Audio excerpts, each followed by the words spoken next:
India news का digital platform देख रहे हैं आप। आपके साथ मैं रचना बंसल। आप सब जानते हैं कि अभी गर्मियों की शुरुआत हो गई है। इनफैक्ट गर्मी अच्छी खासी पड़ रही है जिसमें कि लोग परेशान भी हो रहे हैं। और अब अभी चूंकि अप्रैल का महीना चल रहा है और ऐसे में ही टेम्परेचर बहुत ज़्यादा हाई है जो अमूमन अ, हर साल नहीं देखा जाता था।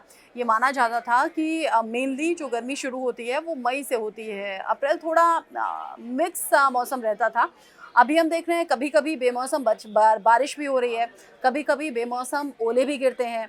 अभी जिस तरीके से टेम्परेचर बढ़ा हुआ है देश के कई इलाकों में, वो चिंता का सबब है। यहाँ दिल्ली में जिस वक़्त मैं ये वीडियो रिकॉर्ड कर रही हूँ, कल ऑफ़िस से निकलते वक़्त मैंने देखा कि 43 डिग्री सेल्सियस तापमान था और गर्मी बहुत ज़्यादा थी। इस गर्मी के मौसम में प्यास बार-बार लगती है, आपका गला सूखने लगता है, डिहाइड्रेशन का शिकार आप हो जाते हैं और इस मौसम में अपना बहुत ज़्यादा ख़्याल रखने की ज़रूरत रहती है। ये सब मैं इसलिए आपके साथ शेयर कर रही हूँ ताकि आपकी सेहत, आपके परिवार वालों की सेहत अच्छी रहे। और अब जो कल हादसा हुआ है, इसे हादसा कहें कि इंतज़ामों की कमी कहें, ये आप खुद तय कीजिएगा। लेकिन महाराष्ट्र से जुड़ा ये मामला है जहाँ पर नवी मुंबई के एक खारघर में एक कार्यक्रम रखा गया था और उस कार्यक्रम के लिए बड़ा मंच था जो कि सजकर तैयार था। वहाँ फूलों की सजावट थी, वहाँ और बाकी डेकोरेशन थी, बड़ा-सा वहाँ पर पोस्टर लगा हुआ था, होर्डिंग्स जगह-जगह लगी हुई थी। ये सब कुछ इंतजाम था नेताओं के लिए। महाराष्ट्र के मुख्यमंत्री एकनाथ शिंदे भी यहाँ पर पहुंचे थे।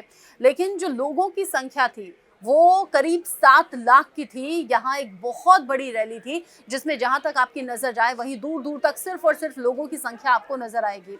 यहाँ पर 7 लाख के करीब लोग पहुँच तो गए, लेकिन हैरानी इस बात की है, हालांकि सुबह 10:30 बजे तक ही ये कार्यक्रम खत्म हो जाना था। 10:30 बजे बहुत ज़्यादा गर्मी होती भी नहीं है, लेकिन धीरे-धीरे ये कार्यक्रम का टाइम बढ़ता रहा और अब दोपहर 1 बजे तक ये कार्यक्रम चलता रहा।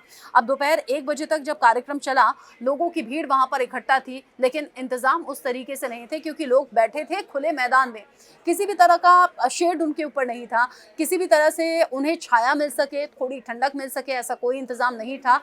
और आप जानते हैं, इसी गर्मी की वजह से, इस हीट स्ट्रोक की वजह से 11 लोगों की जान चली गई।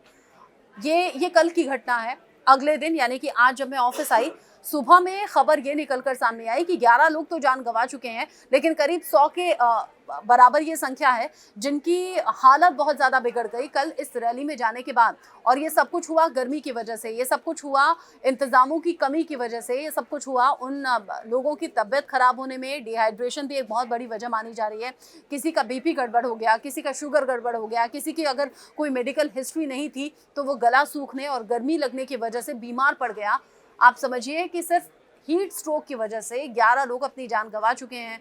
ये संख्या ना बढ़े, ऐसी सिर्फ हम उम्मीद कर सकते हैं, ऐसी दुआ कर सकते हैं।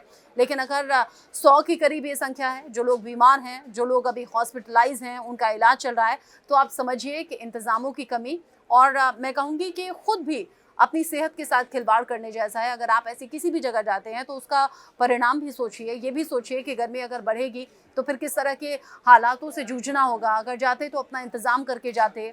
ये थोड़ी ज़िम्मेदारी खुद की भी है, लेकिन इसमें जो ज़्यादा ज़िम्मेदारी है वो महाराष्ट्र सरकार की है, प्रशासन की है, जिनके ज़रिए यहाँ इंतज़ाम किए नहीं गए। लोगों को इनवाइट कर लिया गया। 7 लाख बहुत बड़ी संख्या होती है, जिसमें 11 लोग अब तक दम तोड़ चुके हैं। गर्मी से जुड़ी ये खबर थी और आपकी सेहत से जुड़ी, क्योंकि फ़िक्र हमें रहती है, मुझे लगा मुझे ये खबर आपके साथ शेयर करनी चाहिए ताकि आप गर्मी से बचने के इंतज़ामों पर थोड़ा सीरियस हो जाएं। खुद भी ये जानकारी सुनिए, अपने परिवार को भी ये जानकारी बताइए और अपनी सेहत का ख्याल रखिए।